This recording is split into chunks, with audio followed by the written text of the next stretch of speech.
Guy Lemieux, directeur incendie du service de sécurité incendie de la MRC de Bécancour. Je suis en poste depuis janvier 2025. Et j'étais préventionniste depuis 2016. Donc ici, avec des petites municipalités, c'était plus difficile qu'on s'organise chacun de notre côté. On s'est aperçu que les plans de mesures d'urgence de chaque municipalité n'étaient pas très à jour malgré la bonne volonté de tous et chacun. Les municipalités d'un commun accord ont dit pourquoi on ne travaillerait pas ensemble. Mario Lyonnais, maire de Sainte-Françoise et préfet de la MRC de Bécancour. Je suis préfet, ça doit faire 13-14 ans. Là. Je compte pas les années, ça passe tellement vite. Là. Rendu à mon âge, ça passe vite.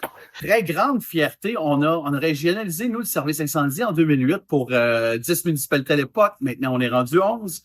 Mais on a régionalisé aussi la sécurité publique à notre niveau. Donc, on est très fiers de ça. C'est depuis 2018-2019. Pourquoi on ne ferait pas la même chose que l'incendie, travailler ensemble? Parce que la ville de Bécancour, elle, avec le parc industriel, un des plus grands au Canada, avec les usines qu'il y a là, sont déjà assez équipés en sécurité civile. Même si c'est chez moi, ils vont le faire avec nous autres. On travaille ensemble pour le chez moi au niveau de la sécurité civile. On sait qu'on ne peut pas avoir une salle ici pour toutes les municipalités, pour avoir une génératrice, puis être bien équipé. Puis en travaillant ensemble, c'est sûr qu'on a réussi à prendre des points stratégiques, puis à développer nos choses. Chacun de nos municipalités a des points forts, et qu'on travaille ensemble de même pour les développer. On a différents risques. Non, c'est très, très varié. Là. Nous aussi, c'est plus tranquille un peu. C'est agricole. On a beaucoup de forêts. Pour avoir un feu de forêt, il y en a déjà eu dans les années 40. Villeroy, qui est notre municipalité voisine, qui a aussi la traite de chemin de fer. Si jamais la municipalité est coupée en deux, bien là, il y a une partie de la municipalité qui s'en vient ici. Effectivement, on a un chemin de fer qui passe dans 2 périmètres urbains pour Lemieux et Manceau, 2 municipalités, donc et ça coupe les 2 municipalités en 2. Donc, on a du transport de matières dangereuses, nous aussi, sur ces voies-là. On a également deux municipalités qui sont riveraines, où on a qui sont plus propices au glissement de terrain.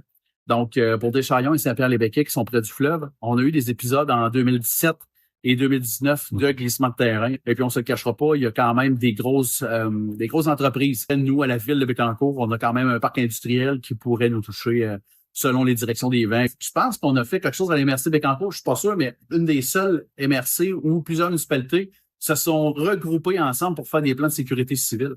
Donc, Stratégie, ce qu'il a fait là-dedans, c'est un peu, on est parti de rien, d'une page blanche. Et Stratégie nous a bâti une structure. Ça a été vraiment opportun, apprécié. Stratégie nous a starté, excuse l'anglicisme, nous a starté avec nos plans de mesures d'urgence, mais ils nous ont donné un suivi. On avait une entente avec eux autres et on a fait des simulations avec Stratégie. Et on avait une simulation avec un camion de propane, un accident avec un camion de propane. Le hasard a fait que quelques semaines après, on a eu vraiment un accident avec un camion de propane sur notre territoire. Fait que la simulation était fraîche. On pouvait pas croire que la simulation 2 semaines ou 3 semaines avant allait nous donner les outils qu'on avait besoin. On n'était même pas assis à ça. Puis on a des camions de propane. Mais les autres ont arrivé un exemple. Regardez, si ça tombe dans le village, ça fait quoi? On s'était jamais arrêté. C'est avec beaucoup d'exemples. On est beaucoup plus souvent appelé pour des événements de sécurité civile, pour glissement de terrain, débordement, inondations. De plus en plus, c'est factuel, on en a de plus en plus.